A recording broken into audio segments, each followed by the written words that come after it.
Excellent. Thank you so much for inviting me to join you today, and thank you for all the folks who are here in person as well as those who are joining us online. So I'd like to first just start by introducing myself. My name is Mohammed Aaser. I'm Chief Data Officer here at Domo. I've recently joined Domo this year, but I've had more than 10 years of experience over the last decade in the data and analytics space. I spent majority of my career at McKinsey and Company, where I helped launch the analytics division, or McKinsey Analytics. I also work for Ameriprise Financial, which is a global financial services firm based out of the US. They manage about $1 trillion of assets under management. I led both their customer and marketing analytics, and then later led their enterprise data strategy. In addition to that, I was most recently McKinsey's Chief Data Officer. And so I had a great opportunity to work on many different problems in different industries. In my role at Domo, my focus is on helping improve the performance of Domo as an organization, building data apps to help improve the performance of the organization. In addition to that, I know today we'll be discussing many different topics and themes, whether it be around data sharing, data meshes, federated data models, and so on, but to really help understand those concepts and embed that into our products, but at the same time also help our customers take advantage of those. And then in addition to that, I spent a vast majority of my time working with our customers, helping them identify what are data apps that they can go build out that can drive their performance. How can they set up their operating models to get the most out of their data investments? One of the areas that has really, really excited me is about what has made the best performers in data different than the rest. And I took a little bit of inspiration about this. And I took the inspiration from the greatest athletes of all time. And I think we know who some of them are. But I just want you to put yourself in the shoes of Muhammad Ali. He was known as one of the greatest boxers of all time. When he was 22 years old, he was getting ready for the biggest fight of his life. He was taking on the world championship boxer, who was much bigger than him, much stronger than him, had much bigger punches. In fact, people were betting 7-1 that he'd lose. Now, he came out of that fight victorious. He became great, but he didn't become the greatest of all time that night. It took him a whole decade of boxing to become the greatest of all time. And I wanted to understand, what is unique about these folks who become the greatest of all time? And how can we apply that to empowering our entire organizations to become the greatest at data? When you look at some of the greatest of all time, you realize that they didn't fit the mold. They were actually quite different. If you looked at Maradona, he was actually quite short. When you looked at Muhammad Ali, he wasn't known for throwing big punches. Most of his competitors would throw a few punches and knock someone out. He didn't play that way. Michael Jordan, for example, when he was in high school and college, he was passed over many times. He wasn't the top pick. When you looked at Serena Williams, you also realized that she played very differently than others. She had a completely different stance. People didn't think it actually would make sense. But when you look at these different greatest athletes of all time, you realize that there are a number of common things between them. The first is that they absolutely love the game. And what this does is it fuels this obsessive practice. So they're constantly thinking about the different plays, thinking about their competitors. In some cases, in terms of understanding competitors, Wayne Gretzky, who was one of the greatest hockey players of all time, he used to watch video after video after video of his competitors. He knew exactly how they played, and he knew exactly how he would respond. Muhammad Ali did the same thing. He watched all the videos, and he came up with different words for his competitors, and he came up with different strategies. They created new forms of play. So I talked about Serena Williams. She created and really took on this open stance approach to playing tennis. In addition to that, all of these players, they actually talk about their footwork, flexibility, the ability to move very rapidly. In the US, Jerry Rice was one of the best wide receivers. And if you look at him and how he runs through the field, or if you look at Maradona and how he runs through the field, it's like a butter knife. Just they can go in any single direction. They have full control. But what's also amazing about them is their team leadership, the way they bring the teams together. If you look at Maradona and how he brought his team together, how he could work with every single person of his team, and same thing with Michael Jordan as well. And finally, everything, all of these folks had in common was the fact that when the time counted for it, they delivered. Michael Jordan wanted the ball at the last seconds because he wanted to make the score.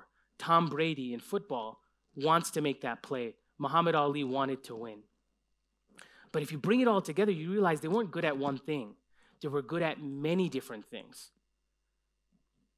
They were agile, and they were practicing, and they were obsessive. So now let's look at the sport of data today. If you take a look at what happens in data, what we see is that it's actually quite fragmented.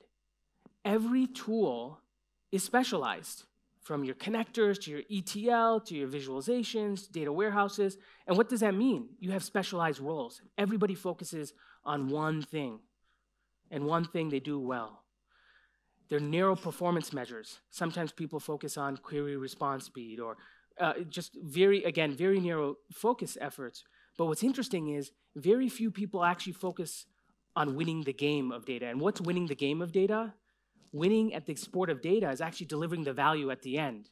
We sometimes focus on these narrow measures, but we don't focus on winning. These athletes didn't care about their jump they cared about winning, and they did everything it took to win, and they learned all the skills to do it. The focus has been primarily on technologists.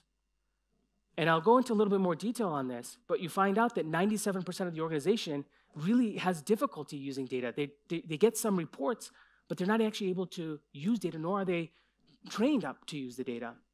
And then often, many of the individuals who are working on the data projects don't actually understand the business problem they're trying to solve. So how can you be the world's greatest data team if your team doesn't really understand the business problems and is just focused on narrow areas? So with that, I wanted to give, and I wanted to maybe just bring a couple of things to life just to show how this happens. Like today, if a team wants to win at a project for data, they have to work across the entire data value chain. And you see that there are many different stages, and in every single stage, there are different tools. And it turns out that those tools actually don't work very well together. You don't get the lineage, you don't get the security pieces, and so what ends up happening is you have larger teams, and it takes 6 to 12 months to deliver value. There has to be a better way to win at data. In addition to that, this is an example of Coca-Cola in the US. If you go look at LinkedIn, they have about 23,000 employees in the US. Now, we know that LinkedIn has only a certain subset of the employees. In fact, they probably have much more than 23,000 employees working in their manufacturing and their delivery and so on. But of that 23,000, less than 1% are data scientists or engineers, and they have their specialized tools.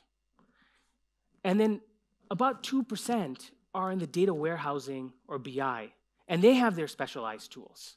And sometimes these teams work together. And in many cases, this 3% do drive a lot of value and change.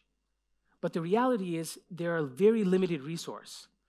And if you look at the rest of the organization, the 97% in the lines of business, in marketing, in sales, in operations, supply chain, finance, they have some analysts and so on, but they're struggling.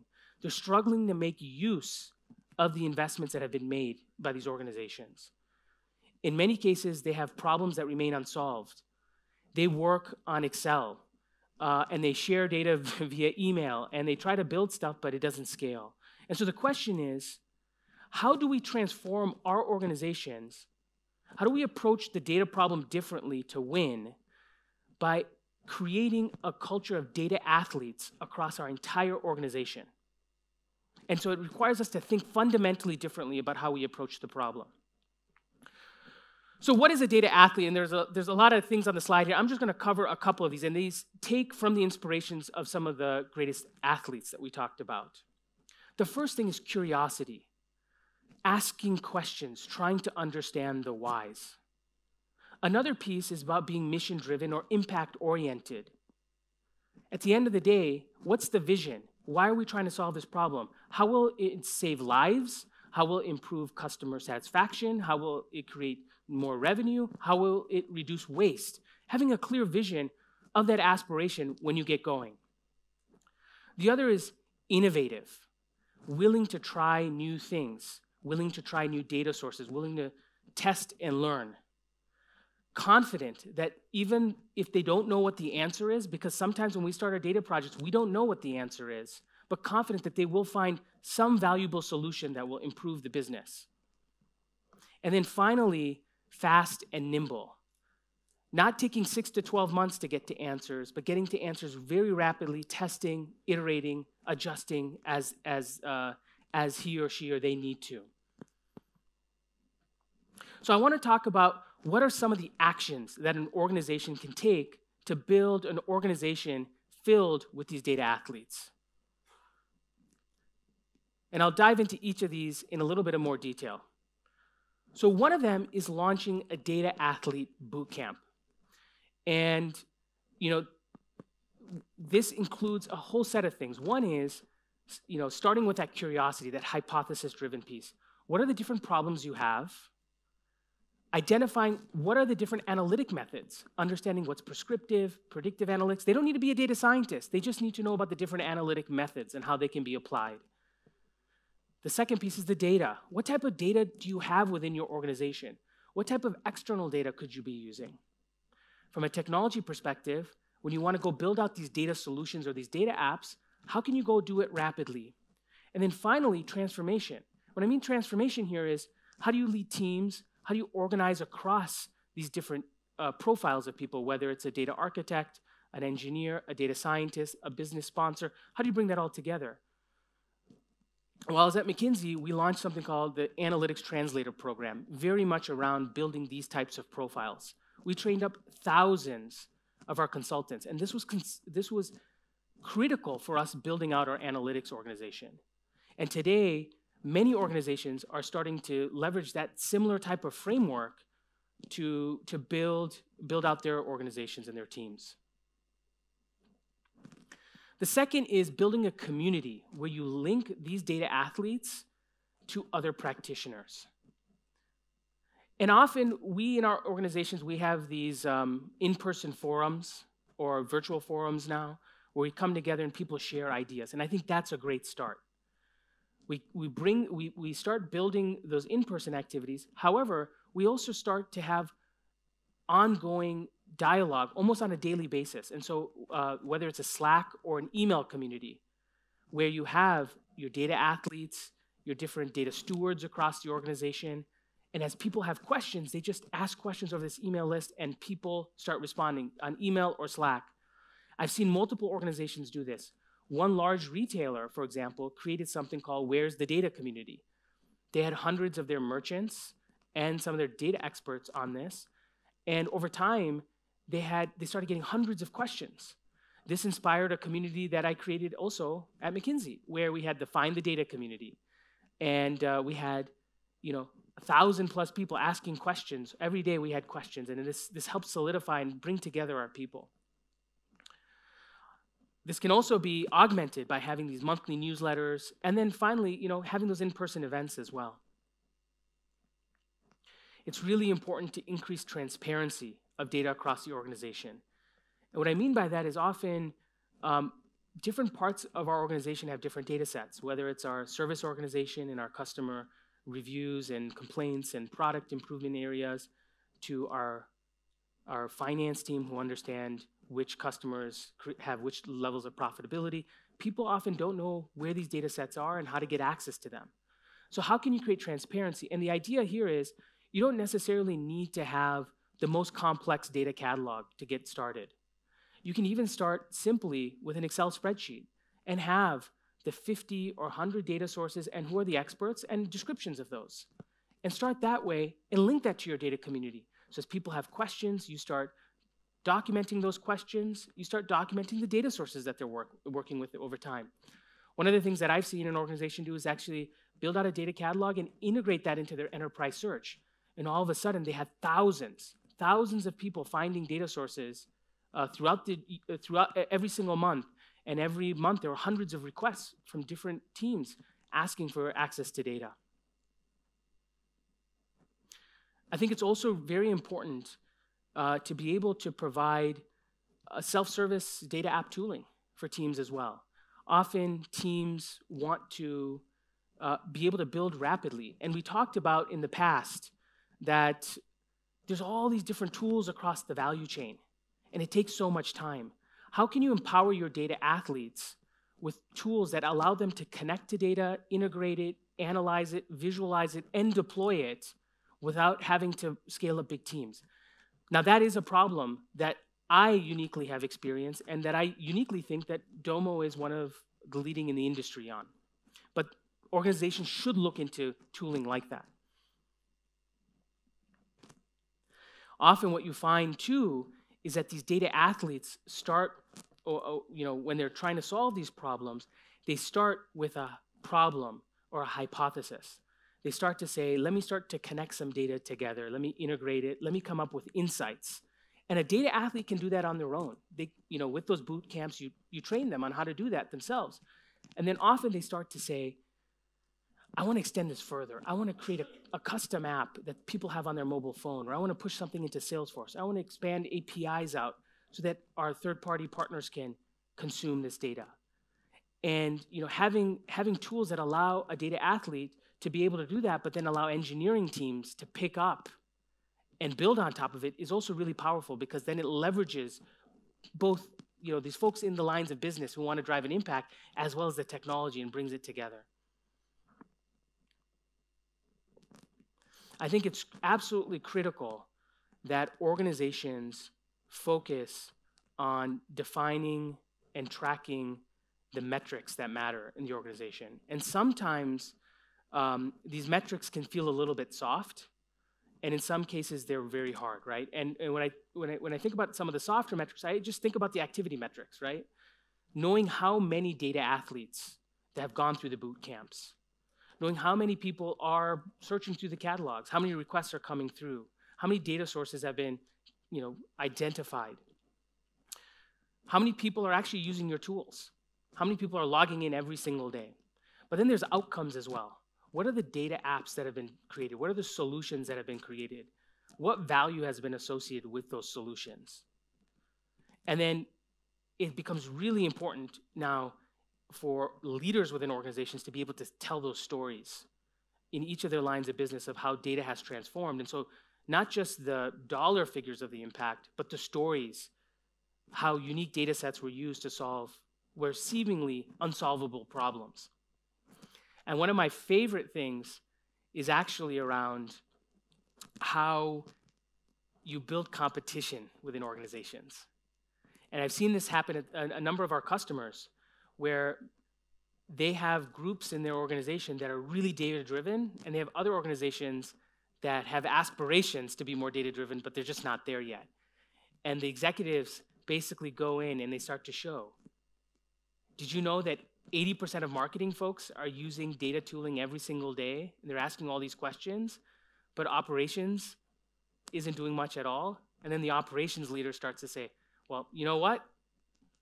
I don't want to be bottom of the pack. I want to get better at data, right? And so you start doing these comparisons, and the different teams start to up-level. And so I think there's something around creating a little bit of this competition within your organization. So now I want to bring this together and just share a story of an organization that really became the greatest in its respective industry. So Walker Edison is a furniture company based out of the US. They were, a few years ago, a relatively small company. They did less than $20 million in revenue. They had a small team. And they started to realize, the CEO of the organization started to realize that they had all of these problems, but they didn't really know the solutions. And so what he did is he took his leadership team aside and he said, everybody, tell me the questions that you have. Tell me your hypotheses. And none of these people were data scientists or data engineers or data analysts. These were just people running different parts of the business. And they went on a whiteboard and they listed out all of the hypotheses, all the questions. some of the questions that came up were, what if we could improve our delivery speed? Would that grow our business? That spawned other questions. Where should we be locating our distribution centers? It spawned questions like, what are our highest selling products? What are the customer reviews that are the weakest? What if we could improve our customer reviews?